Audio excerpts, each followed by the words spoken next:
If I've said it once, I've said it 1,000 times. In watchmaking, everything matters.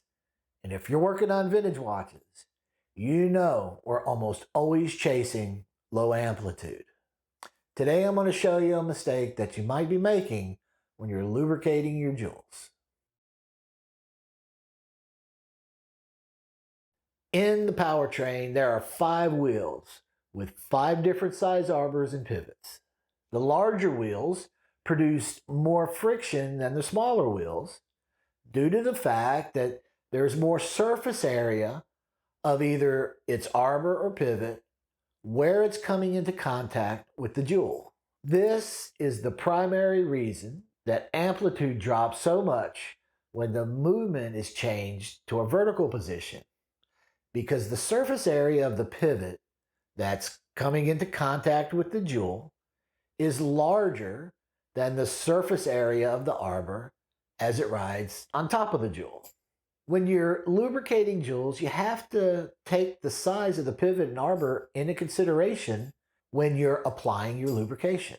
Wheels that have larger pivots and arbors need more lubrication than smaller pivots and arbors. You can't apply the same amount of lubrication to the escape wheel as you might to the second wheel. This is the primary reason that I don't recommend using automatic oilers to lubricate the train. As an example, if you are using one to lubricate the balance pivots, the escape wheel, and the fourth wheel with 90-10, you would be depositing the same amount of oil on each jewel, which means something is either over lubricated or it's under lubricated.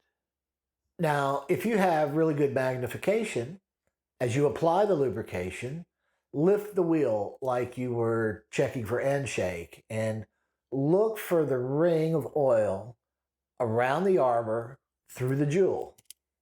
Just apply a small amount of oil at a time, check for the ring, and then add a tiny bit more only if you need it. Now, a good practice exercise would be to lubricate the train and then allow it to run for 24 hours in order for the oil to settle in. And then carefully disassemble the train bridge and look at the lubrication left behind on the underside of the jewel.